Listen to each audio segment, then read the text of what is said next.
Welcome to Linda's TV show. If it is your first time, you like the channel, you like the program, subscribe and put on your notification bell because it's gonna help you to know when I upload a new video. My viewers, my subscribers, you guys are so amazing, especially those who always tune in to watch me each time I upload a new video. For a country that is undergoing this type of problems that we are undergoing, at every point you want to have a conversation, then somebody from the presidency turns around and becomes personal. You understand? And let me educate Garba Shehu. A judge said, you need a senator to stand shorty. And I did. And the military attacked the man before the day he was to come to court.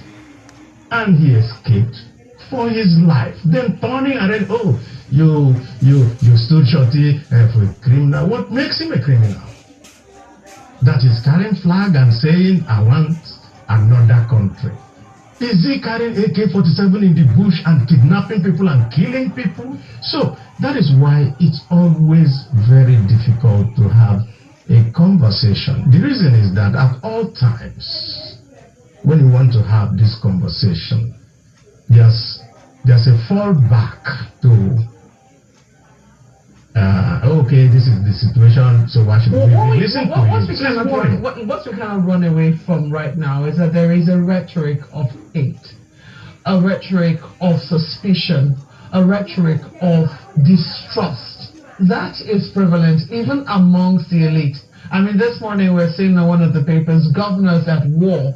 That is also there, right on the front pages. And we're beginning to see the results of the hate, of the suspicion, and of the distrust being manifest, as we saw in Shasha, in Ibadan, as we also saw in some parts of the East, even though that has not been confirmed. The video clips we saw of people called the Eastern Security Network going to the bushes and burning settlements of, perceived enemies. Isn't that a problem? I think it is. And I think that what we need to do is always to have a conversation to be able to lower this tension. It is not a conversation of one person always pointing accusing fingers on people when suggestions are being made on how to de-escalate the tension that we have. It is this insensitivity that is leading everybody to say, okay, if you're not willing to listen to me, let me arm myself. That is all that we're seeing. I'm very happy that Garba Shehu said the president is concerned. So fine, he is concerned. Can he come out and tell Nigerians, I am concerned? That's what Wole Soyinka recommended. Well, let's go to Lagos now, and I think we can pose that question to the president's spokesperson, Kimberly. Oh yes, Mr. Shehu, can you just go straight and address that one? The president is concerned clearly, but people want to hear him, not just through a statement, but through his face and voice.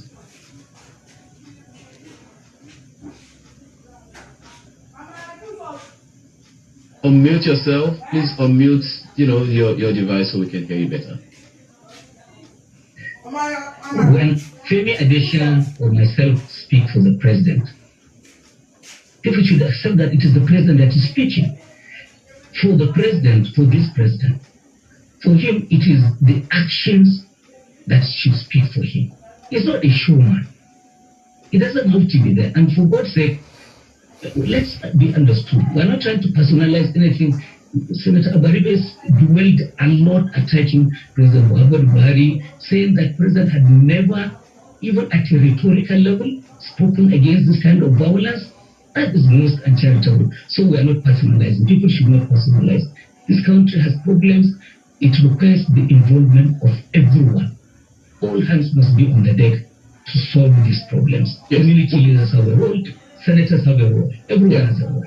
Yeah, well, talking about the roles of people, some expect some very strong voice from the president both in words and in body language. A number of people would say that sometimes it's the body language of the president that is communicating something wrong. For instance, there's a reference that Senator Abaribe made to a segment of Miyetti Allah that took ownership of a reprisal attack and nothing happened to them. So, how do you respond to that one? I think the problem is that we are not following up our stories as media. Otherwise, if you know the thousands of people, and I hope the police command will take, the headquarters of the police will take responsibility and publish the full list of Fulani herders who are undergoing trial in various states, particularly in Benue State. The thing about some of the media is that we are there on day one when the charge is read, and then we turn our back, we move on. But trials are going on, convictions are being made, and the president cannot be complicit. He's very uncharitable, cannot be complicit in the kind of things that are being said of him. Well, but that is just one of several issues that have been addressed. There are also those who feel that, look, for instance, we asked a political science professor who said that for the security agencies to do their job, they need the political will. And, you know, a good question would be, whose political will? What's your take on that? Is that to say that the security agencies do not want to do their jobs, or that they are waiting for the president or presidency to agree that they should do their jobs?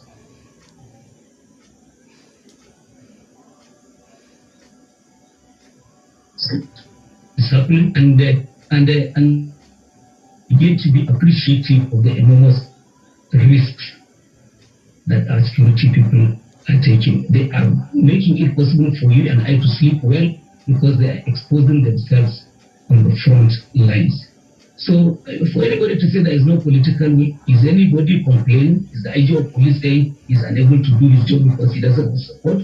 Look, this president allows you to do your job. Look, people have been found complicit in a lot of wrongdoing in this country. Contract, and the president will never say a minister and say, give this contract to this or that person. So you have the most powerful people in government running the various government departments because the president is not meddlesome. So what does he mean by political will? Well, maybe political will because there are also other layers of government, local, states, and at the federal level, VIPs who they don't want to offend. Then that is the problem. But nobody would do their job right, and then the president will respond them. It has not happened, it will not happen. All right, then, Mr. Gabasho, we do appreciate your perspective this morning. Thank you for talking to us today. Thank you very much. All right, Mapa, let's get the concluding thoughts of the senator. In your concluding comments, first and foremost, I'd like to ask whether or not you will also accept that when the president's spokesperson speak, it's as good as the president. Well, I don't know where in the world that when a spokesperson speaks, then is the president, when there are urgent matters of state. When things are okay, and then, of course, the presidential spokesman could be giving you updates and so forth. But you could see, just from the coronavirus issue, no head of state in the world did not come out to talk to their people. None. And some were doing it almost on a daily basis. The insecurity that we are facing is also one of the most critical things that we are facing in Nigeria at the moment. And one would have expected that the president will not be detached and then saying, okay, just talk to us, whatever, the spokesman say that is it. But if that is what they call his style, I think that is not such a very good style for the thing that we're facing today. Well, we understand that you're going to be releasing a book very soon. I wonder I can't wait to see what will be inside the book. But after how many years of public service and still going on, just to have some years left by God's grace, Will all of this be chronicled in the book? Oh yes, I'm starting from my childhood to this point, and I'm 66. So I was an independence baby. I was 5 years when we had the Independence Act, in October 1960.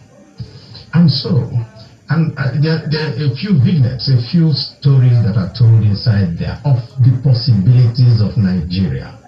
I told a story about how I became a staff of the Vendel State University. I never knew anybody. I just did an interview. The interview was conducted by the head of department at that time, Professor Lambo, who used to be a minister. How I became a staff of SUA through a man called Ifatugoti.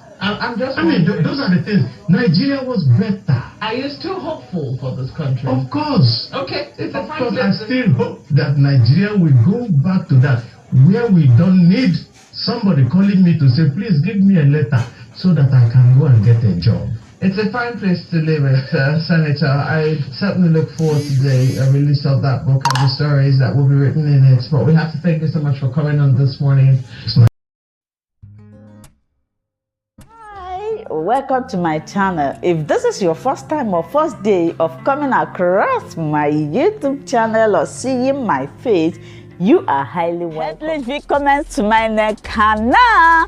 Mein Name ist Linda Chukwuezi. It comes as Miguel. That red button that says subscribe and you turn on the notification bell so that you'll be able to get information on the. Bis zum nächsten Video und einen schönen Tag. Tschüss. Tschüss. Bis man subscribe to Linda's TV show. What are you waiting for?